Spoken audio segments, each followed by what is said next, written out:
Good evening and welcome once again to the reading of The Art of Living by Epictetus. Accept events as they occur.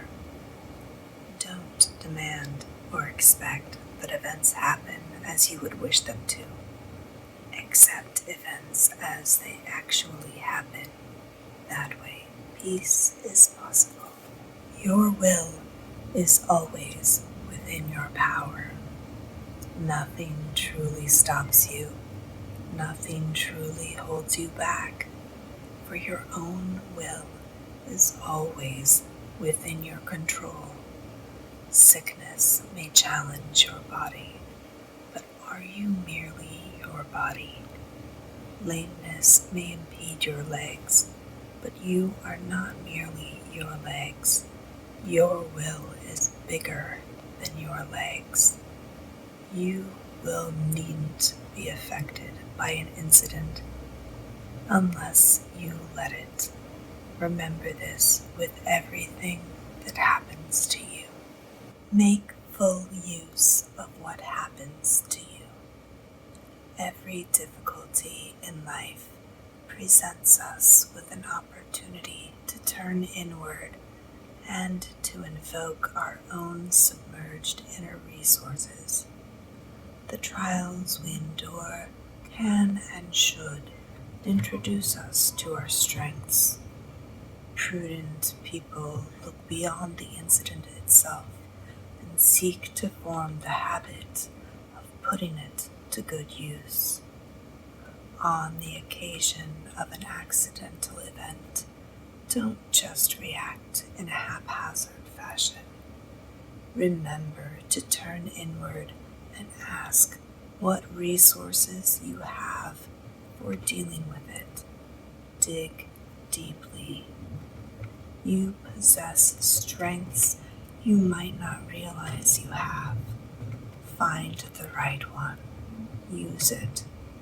If you encounter an attractive person, then self-restraint is the resource needed. If pain or weakness, then stamina. If verbal abuse, then patience. As time goes by and you build on the habit of matching the appropriate inner resource to each incident, you will not tend to get carried away by life's appearances. You will stop feeling overwhelmed so much of the time. Care for what you happen to have. Nothing can truly be taken from us. There is nothing to lose. Inner peace begins when we stop saying of things, "I have lost it," and instead say, "It has been returned to where it came from." Have your children died? They are returned to where they came from. Has your mate died? Your mate is returned to where he or she came from. Have your possessions and property been taken from you? They too have been returned to where they came from. Perhaps you are vexed because a bad person took your belongings, but why should it be any concern of yours who gives your things back to the world that gave them to you? The important thing is to take great care with what you have while the world lets you have it, just as a traveler takes care of a room at an inn. The good life is the life of inner serenity. The surest sign of the higher life is serenity. Moral progress results in freedom from inner turmoil. You can stop fretting about this and that. If you seek the higher life, refrain from such common patterns of thinking as these. If I don't work harder, I'll never earn a decent living. No one will recognize me. I'll be a nobody. Or, if I don't criticize my employee, he'll take advantage of my goodwill. It is much better to die of hunger, unhindered by grief and fear, than to live affluently, beset with worry, dread, suspicion, and unchecked desire.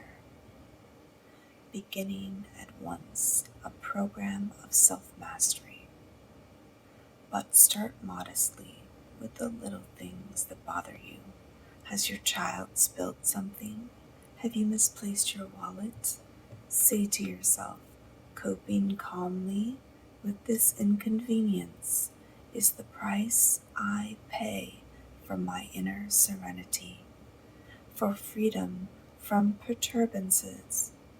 You don't get something for nothing. When you call your child, be prepared that she may not respond to you, or if she does, she might not do what you want her to do. Under these circumstances, it does not help your child for you to become agitated. It should not be in her power to cause you any disturbance. Thank you for joining me once again for a reading of The Art of Living by Epictetus. I hope this helped you relax, maybe think about life and how we move through it. And I hope you join us again for another exploration in the art of